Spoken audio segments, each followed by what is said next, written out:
Mota chero bot acholi go duju kachel ki un jo ma winyo lebruo. Dong tinni an machalo Dr. Daniel Soka akwanyo kare na me gamo lok nyo me responding ikom gin matika time ke kwaro pa wan machala acholi. Dong acholi an namiero ni kong tinni achak ki peny ni ka ruodi me ya acholi gitie ki miri me yero lutela ma mekgi iti ki miri me yero paramount chief ma mekgi nyo latel wigi gien machalo ruot nyo ruodi. How does it concern the police? How does it concern the Uganda police? Dong kakana ana neno ojui ni police me Uganda has completely lost its meaning. Police me Uganda gien pegi ngeo tijgi. Dong police me Uganda gi pega timo miri pa Ugandans. Dok pegi tiga tich marwate ke professional, new profession pa police. Gien ma police me Uganda tiga timone, it is so unprofessional. It is completely so unprofessional. Inoni kit gin mau mero police pego ket kum gi ie unyo peo don gi pego don ie no lok mabe pe concerning gin no Uganda police uporo go ie. Uganda police don kombe ti por loga ta ti por ta jami chalo luangi maguneno chak. Ya dada nini konen ngat mo kiken matiki program me mo kiken Uganda nyo gimiro timo gimo nyo association mo ken ino police ubiro uka yeni muk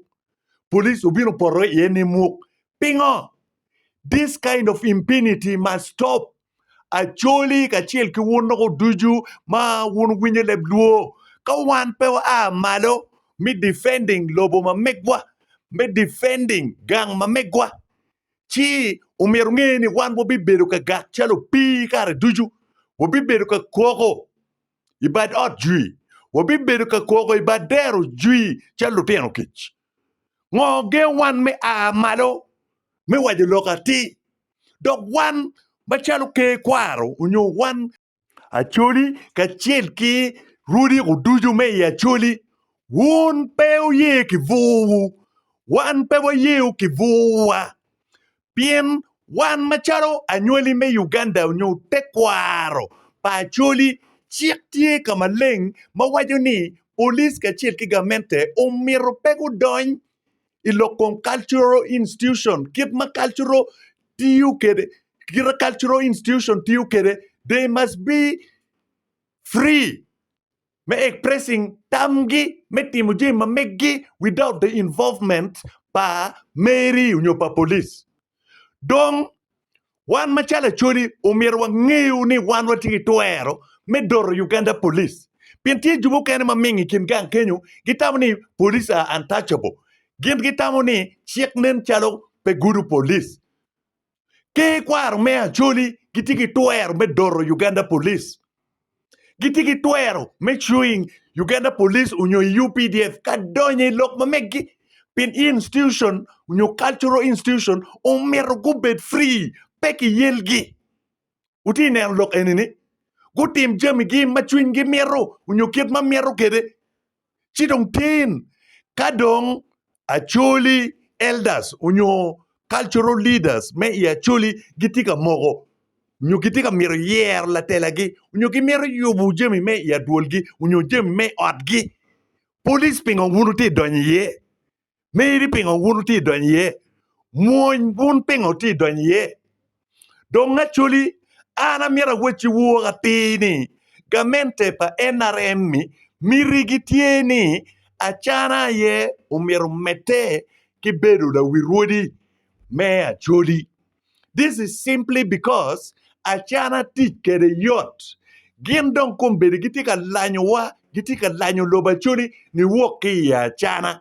pin ging'eyo ni ka achana tie fut la wiruodi me ya acholi gin moke ken ma gin gimiro ki ya acholi gibino their interest ubi chope maber dogi gibi nywara acholi kid moke ken ka ruoth achana ye futi ka mete kibedo ruoth me Acholi. Dong Acholi amira wachi wuno ka tini achana nyuruaru nem David achana pe ka tich pi wan machala Acholi. Achana tika tich pi gamente pa NRM. Mana ye tien lok ma weko kare duju wunu neno ruoth achana maro balalu loya Acholi. Mana ye tien lok ma weko pod kare ruoth achana no tika defending balalu. Ento no Acholi tika koke bader. No Acholi tika koko itok ot. Iti neno gineni ni. Wulti neno gineni kira let kere. Mege ye tien lok ma weko wunu neno achana Dureme weng ti Army Generals. Mana yitien loko duju ma weko ruara chana pol kare or lutichit cha weng kare duju bot General Salim Saleh. Mana ye pol kare tien lok ma weka chana pol dureme weng inoti Generals. Kilo muony. Kare duju tier no mutaka pa muonya ye tika mol. Ikwene igang kepa Acholi. Mana yetien lok ma weko mutoka pa muonya ye bedo ka mol. Mechero igang ke pa Acholi we got kwija. Instead of Acholi elders mechero. Kumbiri dong achana ulago cultural institution unyo office me cultural institution pa Acholi ticharo barak. Tie charo kabedo pa balalu. Tie charo katimo deal. Pien kumbiri dong deal loko weng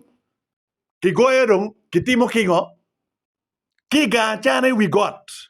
Ganchana dong, ene ye dong, kama dong kitiyu kere, me yago lutiana Acholi, me yago loba Acholi, me panising loba Acholi, me kwado Acholi, me loenyi kuma Acholi ko weng, ki biro ki planning ki ganchana, ento no achana uling mot. Pien mire pa achana gire, tieni ka ene gamu chente, ene no chente, ki wako enu nyo en mere ye biro ka mete ki yinyo. Muno yom chuny pa chana. Yom chuny pa chana eno piena chana pe ka timo gin moki ken ma chobo miri pa wan ma chala Acholi. Don Acholi wan watimu ngo me dealing ki ruoth achana. Mana ye penyo ko duju ma wan ma chala Acholi umero wabedu kede iwiwa ni watimu ngo dong me dealing ki ruoth achana. Miri na kitam makinero na an machalo Dr. Daniel Soka aneno ni this is the right time to boycott achana. Wan na ko duju machala Acholi ma wadek lodge pa achana, wadek tim maraju pa achana, wadek kuo pa achana, wadek biak pa achana, wadek tim bumi duju ma achana tika timone idikal pa wan Acholi, wadek jami duju maraju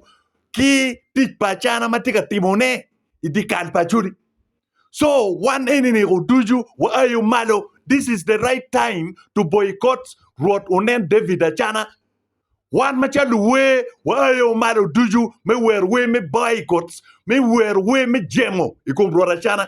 One duju machalo politicians me Acholi wa ayo malo me jemo ikum Ruoth achana. Wano duju chalu biachara ki institution mapadi duju iloba Acholi wa ayo malo me boycotting achana wa ayo malo me jemo ikoma achana piena chana ena chili peloyo wana Acholi doga chana ena chili petwer nyar wana Acholi dit loya chana kare dujo wajo ni Acholi dit loya wa AK-47 loyo mudugu moki ken piena Acholi no dong tie kenyu before yubu AK-47 no dong wan machalo kaka Acholi watie wan machalo lutieno pa luo lutieno pulum ki lutieno pa labon kikipi uno dong wan watie so achana gin maki nywala so la ten maki nywala ma wan machalo Acholi wa nywala pe wiye dit charo loy wan Acholi waju charo lok madling ni hit pe dit karwich yir pedit karwich so kid madong irachana tika jany tika miro karwiyo ni wan machala Acholi wan pebo biye wan wachaku jema kuma chana tin wachaku boycotting achana tin achana peloy wan watkera achana miro ti interest pa Acholi ento peu ti interest ma mege umnen ni peko marreju mati di Acholi ukitima addressing mana chana kiero udonye office achana tamu pi leon ye kiken achana tamu pi deon ye kiken don wana uduju machala Acholi amira wechi wati ni chake rora chana uchak telo ke kwar me ya Acholi gin mo mabe machana utimo bot wan machala Acholi peke Peti gin mo mabe machana u delivering bot one ya Acholi achana tika ya kaye dok achana tika timoji mareju keken iko Acholi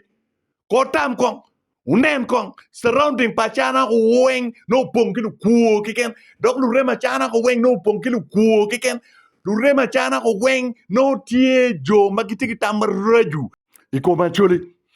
dong institution your cultural institution pachuli dikan eni dong udugu dikan me goyo deal di komachuli uberu udugu dong dikan me charachuli unyo kama dong ki planning jemi maraju me atima komachuli gang pachana dong udugu dikal me planning jemi maraju ikomachuli konen kong kawa bas eni me tugu pachuli team a winyu ni don kumberi achana tika waine ni ruenyo ni bas kichwado kono i garage kwene ka yubone bas ruenyo chako ruenyo ning bas eni bas madano chalo speaker machon chalo lanya Jacob gi gutute matek me lobby ento dong ki wajeni dong gini ubedi idekal pachana ubedi te lodge pachana achana dong wajoni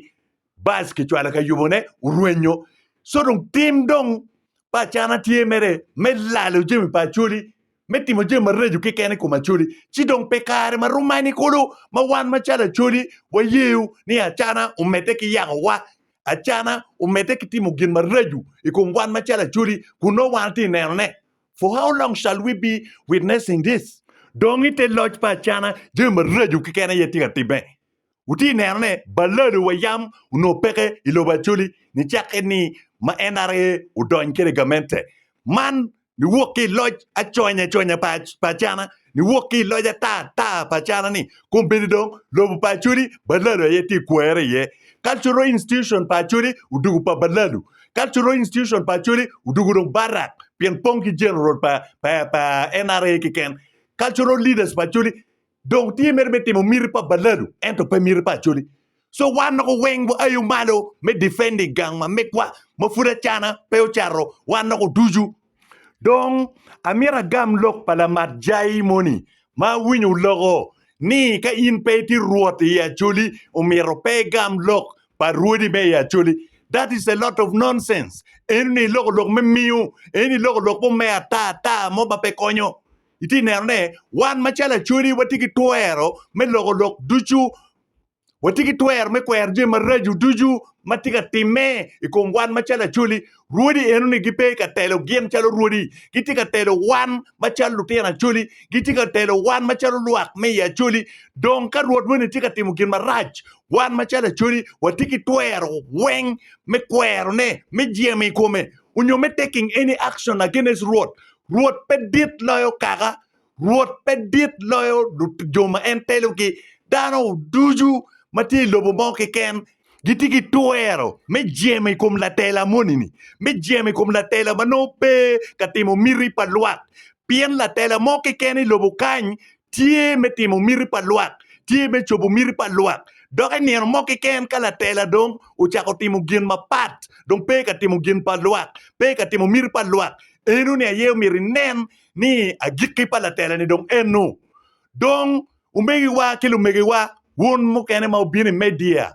mano mero uteme me bini media kong mano ti soba won ma maro jai wan pa wage won ki maro jai ento bin kong mano ti soba ni mo kene ko bin mano fue pe maro yiro wuni mano fut pe maro jai wuni pa wage won ki maro jai ento ulok gin mukene mati soba pin je mukene mir reasoning mir wayu beleng me logaye me defending kido wun mauti lo mero ko alego ni ka ubini media you can look kidano ko timbe pe ko mat en ko wuni ko binu lok kidano u tim lok wo weng ka u dog mat ko na chen dong pepe kare duju ngat me binu kan loke media mano maro jai wang kwa ko kwiji wang becho wang da chien wang becho wang chien mano wang kwa ko ni wang mano lake. That is a lot of nonsense. Ini munu nyuru charo, ini iti kelu chare kuma chuli,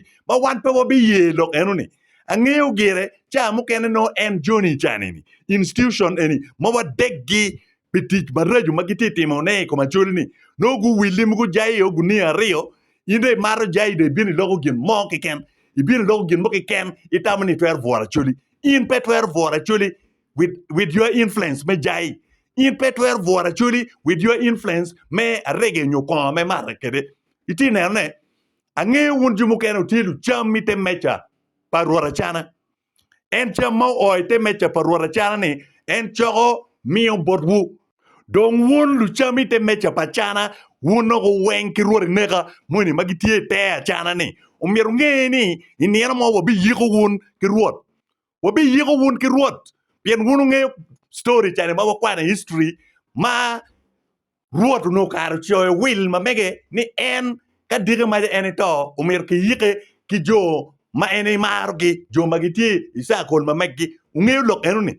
so wan kumbeni ma chana churi wangeyo ni ruot achana ka chel kelo NRM mugu giti ka miyo chente bot vulu bot dara mugu kelo mayara mugu me bieno logo lok mugu me diverting tampa chuli unyo me kwanyo achuli ki direction unyo ki path magiti worye me dugu anything miugi moni me maro jai me mero ki me nyweno widano ni achuli weng pedo mar jai wega wechi la jo achuli weng pedo mer ko achuli mukene kitamo tam mapat charin achuli mukene be pego bilo ko dogi wayam bene achuli mukene be put pego keru jai wayam idogi therefore wunlu mat jai umir wo twer pa jumati soba bene umir wo decision pa jumati soba bene wunlu mer ko ma biro ka lok e social media unyo biro ka lok ke dano mano mer ko mano ko romo wiwo kweji ni utimbe kon uwo tam pa jumati soba bene wo twer pa juma pe maro ko wo twer pa juma maro jai uti nerne in petwer bino ilogo ki jaini chalo iti daya wi achuli chalo in iti chika chuli in chika chuli chalo inanga in petwer bino ki mer ko ni manodong in dugu geta imir dong in ruling jemi go weng pi achuli in pe ruling achuli we achuli good deciding begin ma meggi pienana ngeo mabe ni ruodi piara ngwen ki wie ruodi piara ngwen we beach makom bedi gitika miro yer lutela ma meggi I achuli ni ruodi ini pegi lu meng pebe gilu mero bebel lu marjai dok bene apoya mo mafurdo anyi wigi peke so kawunu logo lok mukene wo twer palwak dong ilobo mo kiken kitiyo kitampa majority kitiyo kitampa juma duong loyo ene tamgi kitiyo kwede so wun minority wun muni manok ma weluti manok ma chana kumbeditika wile wugi chente wego nyuen widano wego diverting tampa dano wamiru wachi wati ni wun ni manoki wun pe twero diverting achuli wun pe twero diverting achuli dok kiru miro wang ma ruot achana ki office chalo paramount chief me ya chuli kiru miro wang ma warie machana ki office ma mege chalo paramount chief me ya chuli don wano weng me ya chuli pe wachako neno paramount chief ki ko machana wan machalo luak me ya chuli wabedo ki paramount chief maduong adada wabedo ki ruot ulia ma aki te keme atiak utelo mabe adada en wego legacy mabejo adada ilo machuli wabedo ki paramount chief la loyo mabe mauno en aki ke me pura mau tiuje mabejo mau wego legacy mabejo adada ilo machuli wabedo ki paramount chief ma aki ya gago mau tiuje mabejo maduong adada ya chuli utiuje mabejo maduong adada ya chuli so wan weng wangeyo ni paramount chief position ini ti rotational ki koba teke chidong pingo achana mirni be dictator achana mirni dong en igari ike ni pingo Kumbeda chana utelo. Nyo bedo machalo Paramount Chief me ya Acholi pi mwaki madong tiga karpia rio. Chipping o peke lock. Acholi wing pe jayo bari wiki. Acholi wing pe ko bari wiki. Acholi dong pe otamni. Acholi wing dong kiming. Nyo acholi wing kiti desperate kuni mwini mawunu tamoni.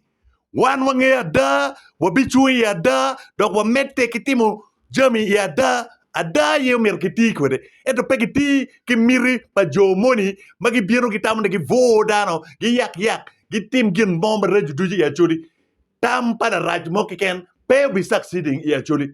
Aloko man ko duju, pinabana kilobana, luani, Dr. Daniel Soka, the voice of the voiceless.